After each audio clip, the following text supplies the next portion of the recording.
Willow Creek Springs presents Healthy Living with your host, Joe Grumbine.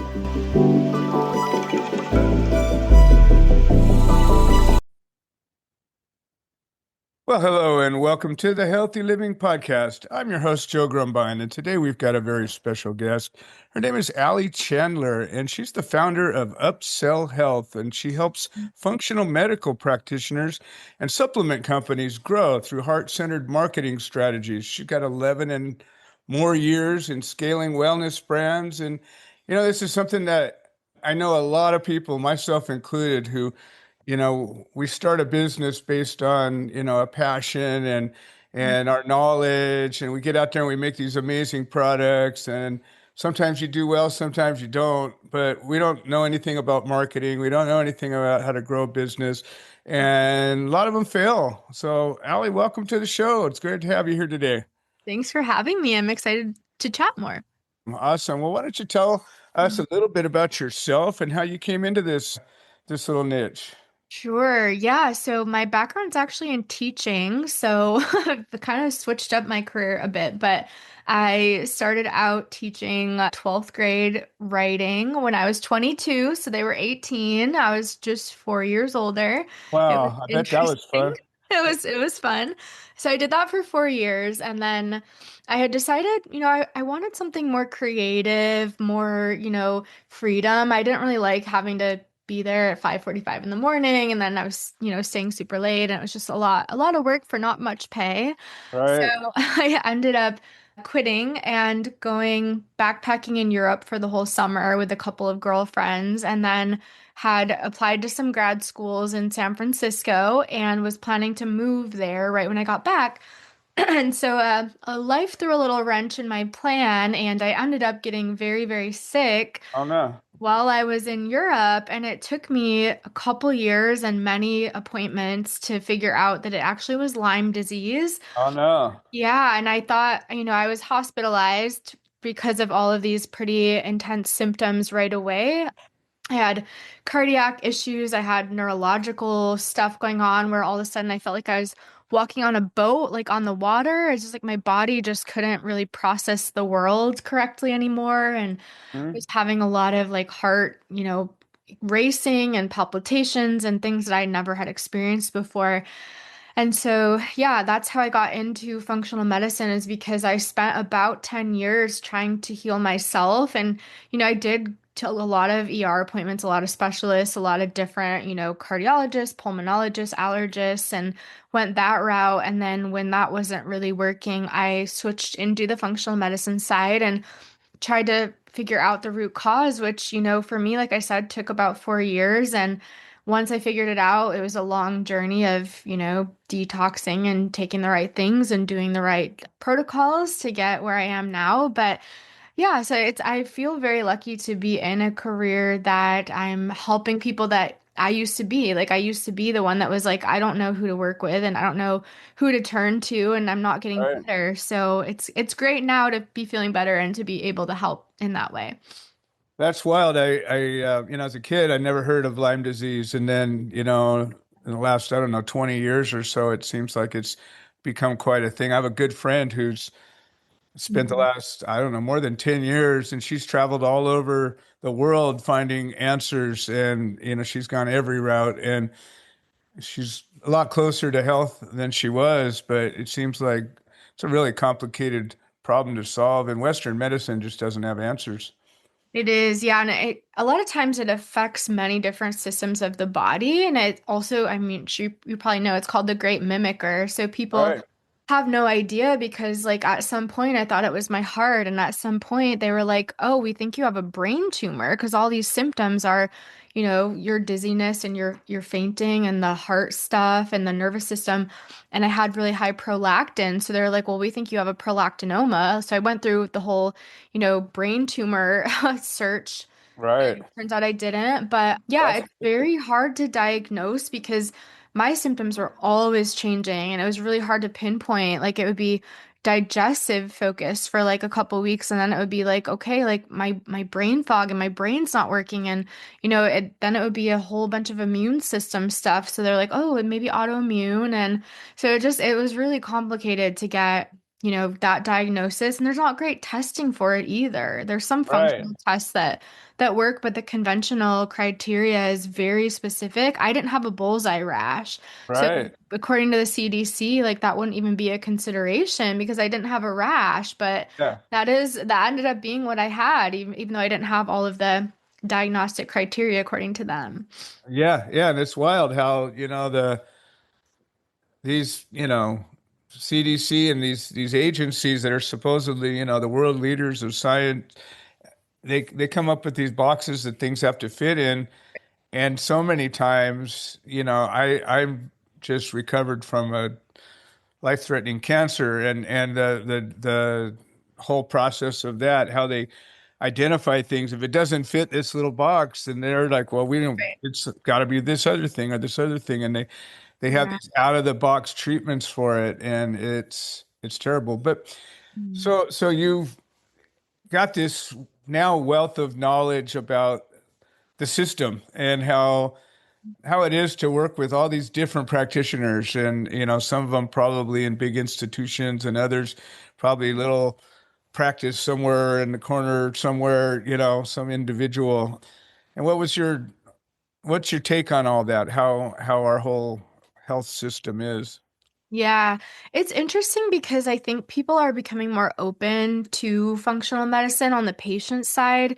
Mhm. I think especially after COVID, a lot of people had lingering symptoms and weren't really sure where to turn. I know like long COVID is definitely even heavily recognized in the conventional space, but people don't really know how to treat it. So a lot of even my friends have, symptoms of dysautonomia, which is what I dealt with, which is just like, your nervous system is impacted and you're not able to really regulate your blood pressure, your heart rate, or, different things that you normally would do without even thinking about it. And like fatigue and things, people were just like, wow, my life is so different now. How do I, go about healing from this?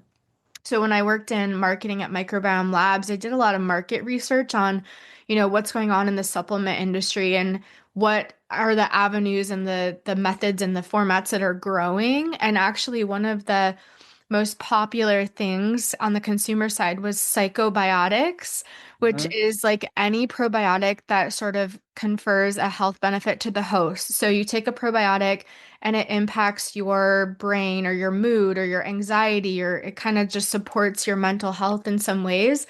So the fact that consumers are searching that term is so interesting to me because one, even maybe like 10 years ago, I think probiotics were just kind of becoming a little bit Oh more yeah, it was just popular. barely, yeah, Yeah, the not whole long. biotic thing, the whole even awareness of the gut biome and Yes. the health and all of that. It explained a lot of things though, the bloating and the inflammation and, Yeah. candida and all these things that so many people were dealing with that weren't being recognized. And then all of a sudden they're like, hey, we got some answers here. So Yes. I think it caused, plus now we live in a world where it's easy to look things up.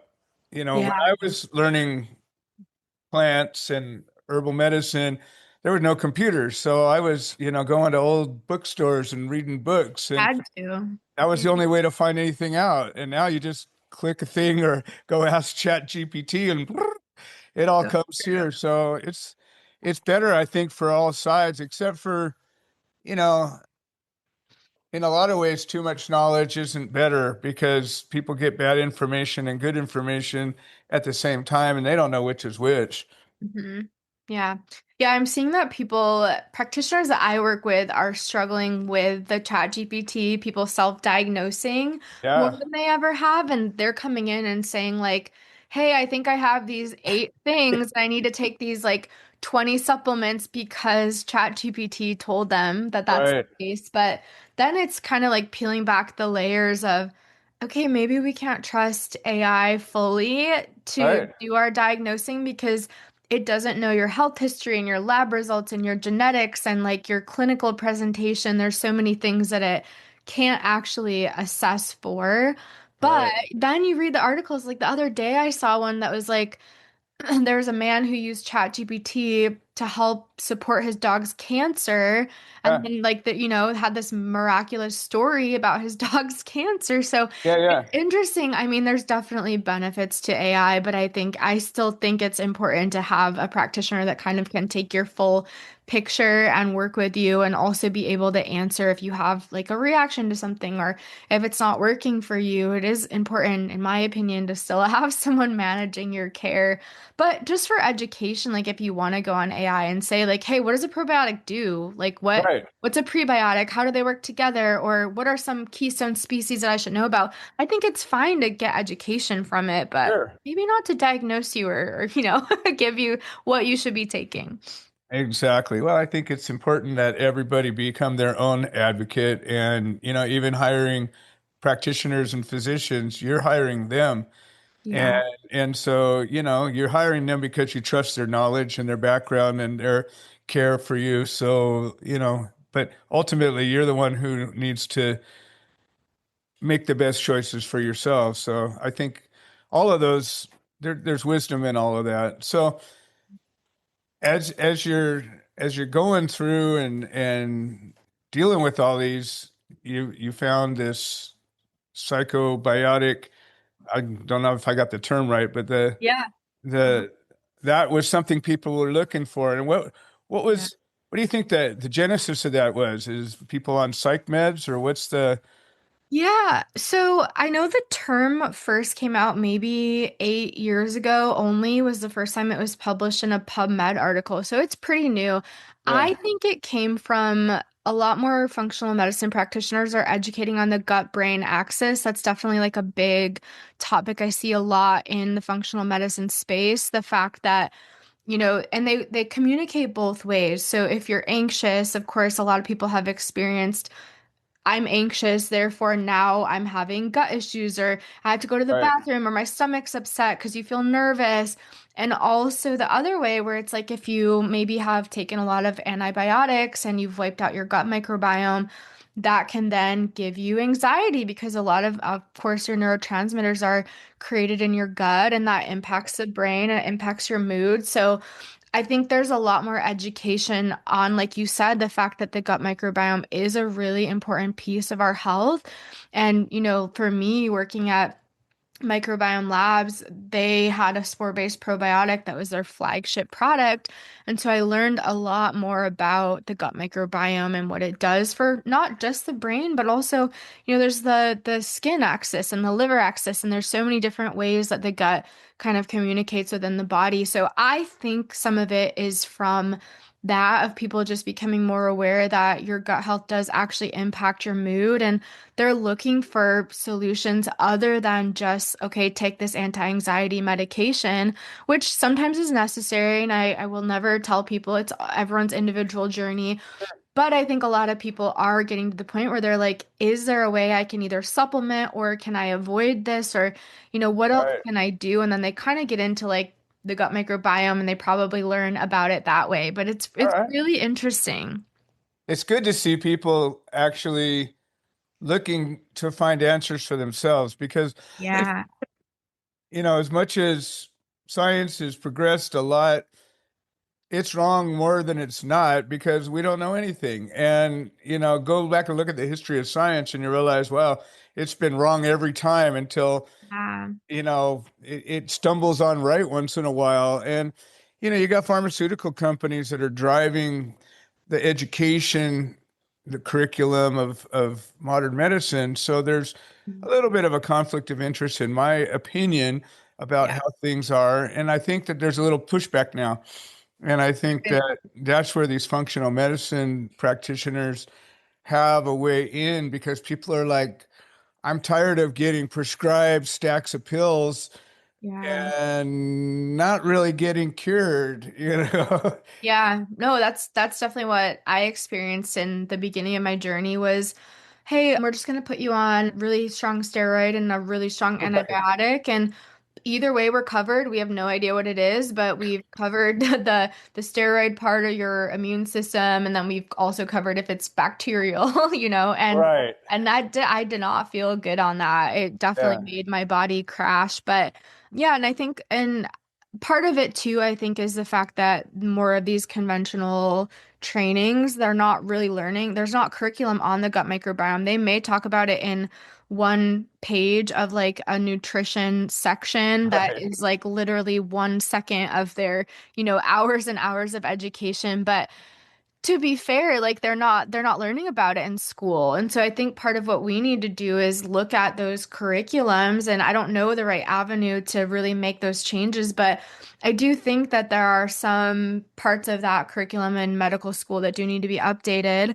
especially with the gut microbiome, but even like dysautonomia, nobody that I worked with had even heard about it. They didn't know what Right. POTS was. They were like, "Well, I'm not a specialist," and even like, and it was impacting my heart, and the cardiologist was like, "Well, we don't work with this, like your heart looks okay, I see that you're having these cardiac symptoms, but Right. We see we a don't problem, know but why." Yeah, they're like, "We don't know why you're having them." So they referred me multiple states over, so I had to go out of state to find a specialist that worked with dysautonomia. And so I feel like we're lagging a bit behind in a lot of cases in this conventional model, whereas on the functional side, they're doing these CEUs and trainings, and they're, digging into different kinds of research where they're able to keep up a little bit more with what's happening now. And as you know, the medical field's always evolving and changing, and we're making new discoveries. And even with the gut microbiome, we're discovering new microbial strains all the time. And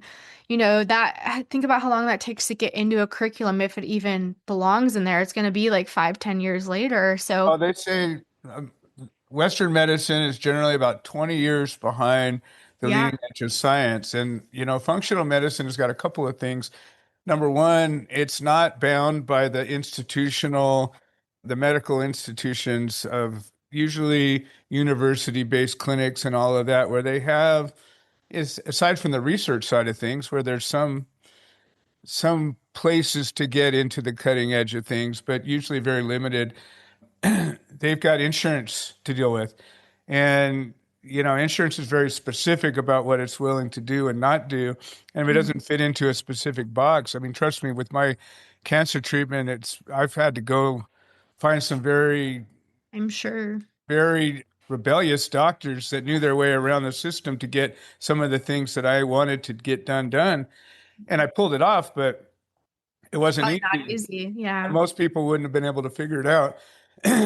Where the functional doctors, when you go to see one of them, your insurance may not cover everything that you need to do, but at least you'll have access to some things that, go to the UC clinic or MI, whatever the big medical facilities are, Cedars-Sinai even, you're not going to have access to all the things that are available. Yeah. And I liked your point too, because it sounds like you've been through this journey of taking responsibility of doing your own research and not Oh just yeah.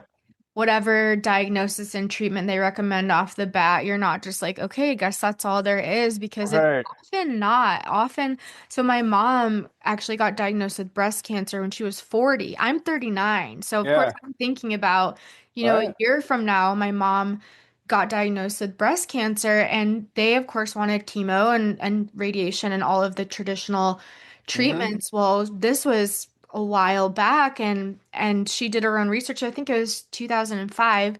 Uh-huh. Did her own research. She discovered there was a genetic test that was the BRCA gene. There was a certain gene that if she had it, it would be more likely to do a certain treatment, and Right. she didn't have it, so she ended up saying no to chemo, and she went like the holistic, natural way. She did do Yeah. radiation, but she totally changed her diet. She changed her Yeah. lifestyle, Yeah. did some alternative treatments, and she's doing absolutely amazing now. She's thriving. She's very Nice. healthy. But that's kind of how I grew up, in like seeing my mom go through this and seeing her, had been sort of a traditional medicine person up until that point. And then she was like, I don't know if I want to do chemo. Like, let me, see what else is Yeah. out there.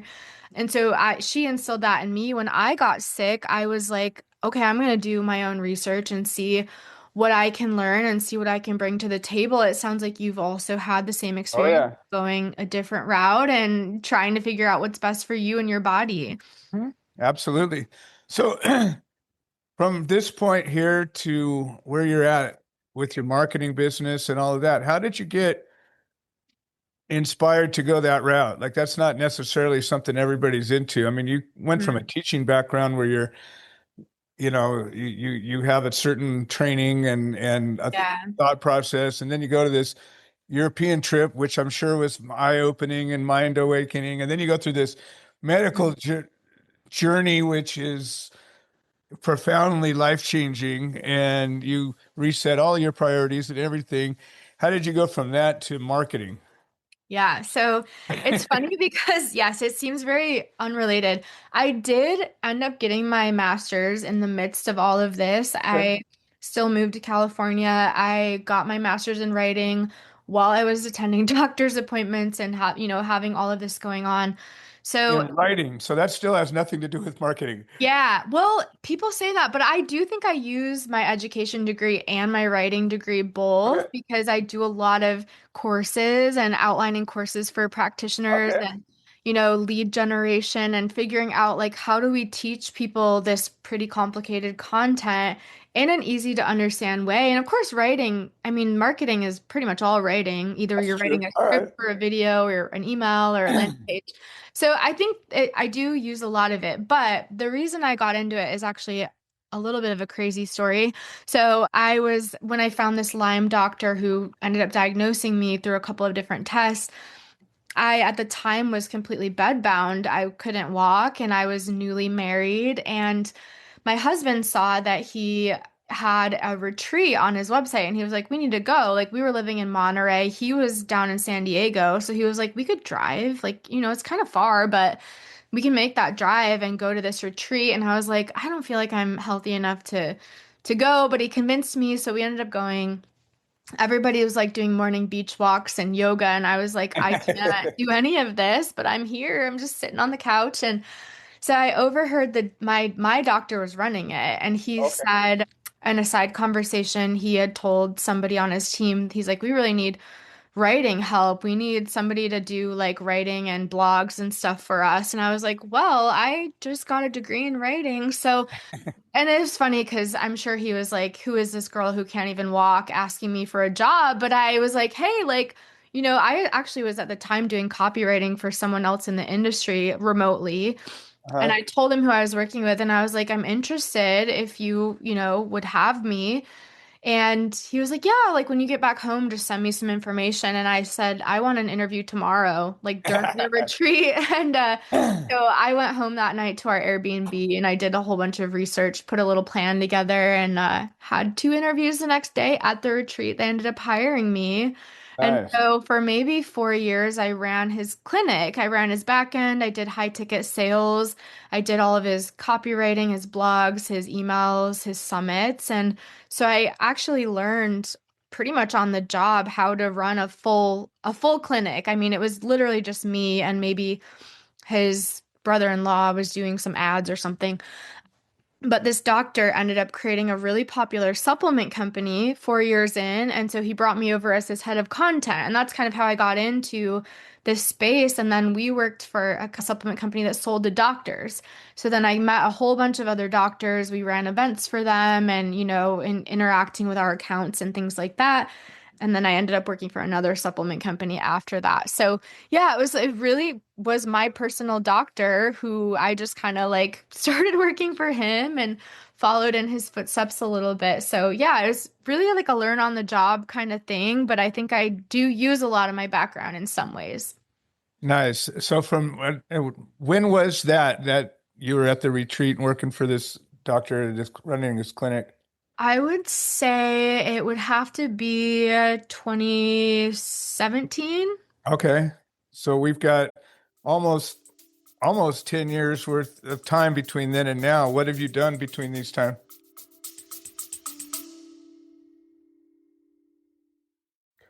Hi, this is Joe Grumbine, and I wanted to share an update. The platform that hosts this podcast has made some changes to the subscriber settings, and we have a number of subscriber-only episodes that we offer to the supporters, and for a minimum of $3 a month, we can get you signed up. And If you're already signed up and you're having some kind of trouble locating these episodes in the other platforms, I would say maybe the best answer is to unsubscribe and then resubscribe. I'm sorry for the hassle. I don't have any way to make a change, but I'm very grateful for all the support. Thank you. Yeah, so worked for him, worked for his supplement company. Then I went over to Microbiome Labs, which is the spore-based probiotic Megaspore, which a lot of people have heard of. Did their marketing and events for a couple years. We went through a few acquisitions and mergers, and then it became a very corporate different feel. And so after that happened, I kind of split off and started my own company. I had made enough contacts, doctors and wellness brands in the time that I'd worked for these supplement companies. So I had left, and a couple of doctors texted me and were like, "Hey, like, are you taking clients? Are you doing writing? What are you doing?" And so it kind of created itself in a way. I Nice. just remember scrambling and being like, "Oh, I need a website. Like, let me just put something up really fast." Like, I had almost no time to plan it, but within, I think, 2 days, I had 4 clients, and I was severely undercharging because I didn't know what I was doing. Like, I just was Right. like, "Oh, like, couple $1,000s a month. I'll take care of 100% of your marketing." And yeah, and so I've learned a lot as I've grown, and a lot more, I have a team of 8 now that work with Nice. me. So I've grown a little agency, and yeah, we work with a lot of pretty big companies now, both practitioners and wellness brands. I don't know if you've seen Dose, the little turmeric shots. Do you get those ads? Yeah, yeah. They're one of my clients, so I help Oh, them nice. with their marketing. So it's companies like that that are pretty big in the Yeah. space that I'm helping them launch into the healthcare practitioner channel. They're consumer right now, but I'm helping them with like sponsorships and trade shows and things like that. So yeah, I have a whole team under me now, which is fun. That's amazing. And so how do you, I mean, you now kind of have the opportunity to kind of pick and choose who you're working with a little bit more. Definitely. What are your targets? Like, when you see a client, a potential client, what are the criteria that you look at is, am I going to take these guys on or not? Yeah, I would say the easiest one is, do they have the revenue that I'm kind of working within? So for practitioners, it's like 2 to 10 million annually is kind of like the sweet spot where they're ready for growth, and they have a couple people on their team already. And then supplement companies, if they're between like 15 and 50 million, Hmm. that's where I can come in, and they're really looking for, how do I get to the next level? So a lot of what I'm doing is, hey, what channels have you not activated on? Do you want to sell on Amazon? Do you want to get on FullScript? Do you want to look into the pharmacy channels that we can make big impacts in that way? So that's kind of my first, lever, I guess. And Nice. really, a lot of it is just energetic. Like, do we get along? Do you respect, the feedback that I'm giving, or do you just want to tell me what to do? And, what's kind of the working interaction there? So I think a lot of it is we hop on a discovery call, and it's like we're feeling each other out, and, hey, how do you Huh? like to work? What do you need? What are your goals? What are your big picture plans? And then seeing if it's a good fit from what my skills are and what my team can do. Nice, nice. And where do you see your business going? I mean, take it to your pinnacle. Where do you see Yeah. it heading? So, well, it's funny you ask. I'm actually coming out with an app that I think can be a really amazing thing for people like me who were sick, and Uh-huh. people like you who maybe were looking for, cancer doctors who are a little outside of the box. Uh-huh. So I have an app. It'll be called Meet Your Healer, and I have an archetype system, which is sort of like a personality test in a way for the functional medicine space. So I have one for practitioners to take, one for patients, and then one for brands, wellness brands. And so Mhm. it's really like, what are you looking for? For me, I wanted someone who could handle like the mental and emotional side along with like a physical protocol. I had specific things I was looking for with a practitioner. So the point of this app will be, you take that quiz as your intake, and then all of the content on the app will change based on like what's important to you. Do you care about studies? Do you care about manifestation and affirmations? It's like all kind of like an ever changing thing. So if you log in, your app will be totally different from someone else who's a different type and different root causes. But the main point of it is to help patients to find the right practitioners who not only deal with their root cause, but also energetically and like, you're aligned in your beliefs and you're aligned in Right. what that practitioner can do. So what I'm hoping is that, 4 years that I spent probably, I want to say I probably spent $60,000 of my own money easily looking for doctors and, Mhm. intakes and buying supplements. And I bought a sauna at one point because somebody told Yeah. me you're going to have to buy an infrared sauna. And we, Yeah. we were living in the size of a two-stall garage. We were literally above a garage in California with a full-size sauna in our living room because one of my doctors was like, well, that's going to help you. So Right. I'm hoping that what this app can do is match patients to the right brands and to the right practitioners and eliminate some of that time and money and effort that you spend in working with the wrong people or people you're not aligned with, or maybe people that just don't understand what you're looking for. I like that. I have a cancer group that I work with that, we meet every week, and there's people from around the world. And just last week I was saying, we need to come up with some kind of a of an app or an AI program that would match all the things that we've learned that Yeah. we share. And when somebody new comes in, we can do kind of like what you're talking about, align their situation, their person, their age, their whatever that we get from them and align them with all the things that we've learned. Right. And, it's a great idea. I like that. So when is this app going to be available? So I'm hoping to launch it in October of this year, and I'll have a beta of it in 3 weeks. So I can always send it to you to play around with if you're Oh, interested. I'd love that. Yeah. So yeah, it's all designed. The development's almost done, and then it's just gonna take a while to perfect and get the bugs out and Yeah. everything. So Yeah. we're hoping October will be the I launch. love that. Well, maybe after you launch, you come back in and talk about it a little bit. Love that. Yeah, absolutely. Excellent. Well, we've covered a lot of ground here, and it's been a very interesting conversation, more than I was necessarily expecting. I didn't really know what to expect. Is there anything that you'd like to leave our listeners with as kind of a central Yeah. thought? Yeah, I would say for me, when I was still sick and dealing with figuring out what was going on, the thing I needed the most was to feel seen and to feel like there's hope. And I think what I love doing now is being able to come on and share my story and be able to share that like I couldn't walk when I was 26 for multiple years. I know we didn't dive too much into like the symptoms or anything, but I was in pretty bad shape and I'm doing so much better now. I would say I'm like 99%. I almost never have symptoms. So just being able to share the stories of hope for people and like going an alternate route. Of course, I didn't follow exactly what is recommended for Lyme disease, which is just a doxycycline round. And I did a Yeah. whole lot of other stuff to work on my immune system and my body and kind of eliminating root causes. But I would just encourage people if you're feeling hopeless, that there is always hope to heal and that your body can and wants to heal. It just kind of needs the right protocols in the right order. And it really needs you to be the one to take action and to say like, hey, I'm not going to wait for someone to come save me. Like I'm taking responsibility for my healing. I'm going to do the research. I'm going to find the right person. And so if you're feeling lonely and sad and like there's no hope, there is always hope. And that's something I always like to share with people. I love that. It's funny. I have all kinds of guests from all kinds of backgrounds and all kinds of issues.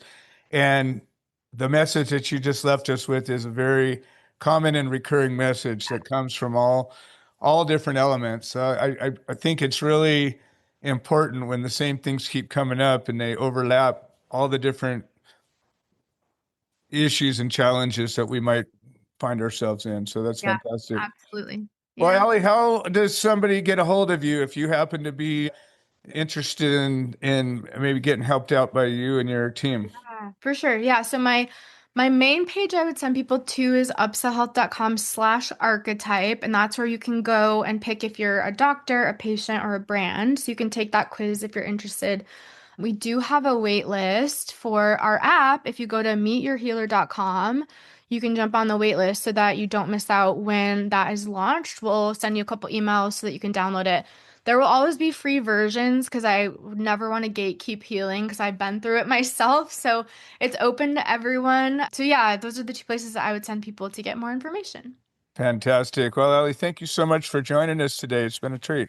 Thank you so much for having me. Beautiful. Well, this has been another edition of the Healthy Living Podcast. I'm your host, Joe Grumbine, and I want to thank all of our listeners that make this show possible, and we will see you next time. This has been another episode of the Healthy Living Podcast. We produce this show so that people can share their stories, people that have overcome obstacles, people that are undergoing obstacles. We're building a community of health-minded individuals. If you're interested in supporting the show, please leave a review on the platform you're listening to it on. If you're interested in becoming a guest, please send an email to itsjoegrumbine@gmail.com, or you can send a note into the notes section of the podcast. All right. Well, thank you for supporting this show, and we hope you've enjoyed it.